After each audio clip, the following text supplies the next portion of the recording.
ഭരണപക്ഷത്തിനെതിരെ ജനകീയമായിട്ടുള്ള ഏറ്റവും പ്രധാനപ്പെട്ട വിഷയങ്ങളെല്ലാം ഉയർത്തുന്ന ഒരു സമ്മേളനം തന്നെയാവും. അവിടെ മറ്റു വിഷയങ്ങൾക്കൊന്നും യാതൊരു പ്രസക്തിയില്ലല്ലോ.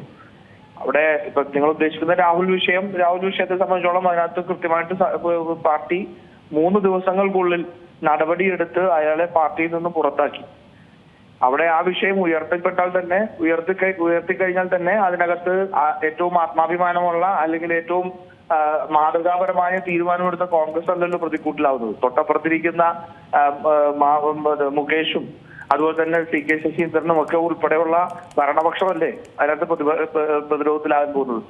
അവര് മറുപടി പറയണ്ടേ? എന്തുകൊണ്ട് ഇത്തരത്തിലുള്ള ഒരു പരാതി പോലും ഇല്ലാതെ ധാർമ്മികമായ ഒരു പ്രശ്നം ഉണ്ട് എന്ന് കണ്ടപ്പോൾ അതിനകത്ത് നടപടിയെടുത്ത കോൺഗ്രസിനെ വിമർശിക്കേണ്ടത് CK ശശീന്ദ്രനാണോ അതല്ലെങ്കിൽ മുകേഷ് ആണോ എന്നുള്ളതൊക്കെ ചോദ്യം അവിടെയല്ലേ. അപ്പൊ പ്രതിരോധത്തിൽ ഈ വിഷയം ഉയർത്തിക്കഴിഞ്ഞാൽ ആവാൻ പോകുന്നത് സർക്കാരാണ്. അക്കാര്യത്തിൽ യാതൊരു തർക്കവുമില്ല. പക്ഷെ ഞങ്ങളെ സംബന്ധിച്ചോളം അതല്ല വിഷയം.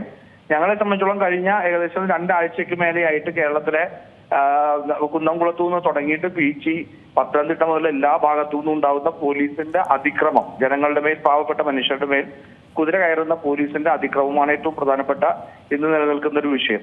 അതുപോലെ തന്നെ കേരളത്തിന്റെ ആരോഗ്യരംഗം തകർന്ന് തരിപ്പണമായിരിക്കുകയാണ്.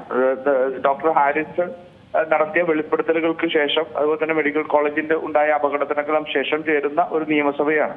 അതുപോലെ തന്നെ മസ്തിഷ്കജ്വരം സർക്കാരിന് ഒന്നും ചെയ്യാൻ കഴിയാതെ കൈകെട്ടി നോക്കി നിന്ന് 18ഓളം മരണം സംഭവിച്ചിരിക്കുന്ന വിഷയമുണ്ട്. ഇപ്പോൾ പോലും ഒരാൾ പുതുതായിട്ട് നമ്മൾ കണ്ടു മസ്തിഷ്കജ്വരത്തിലേക്ക് വരുന്നു.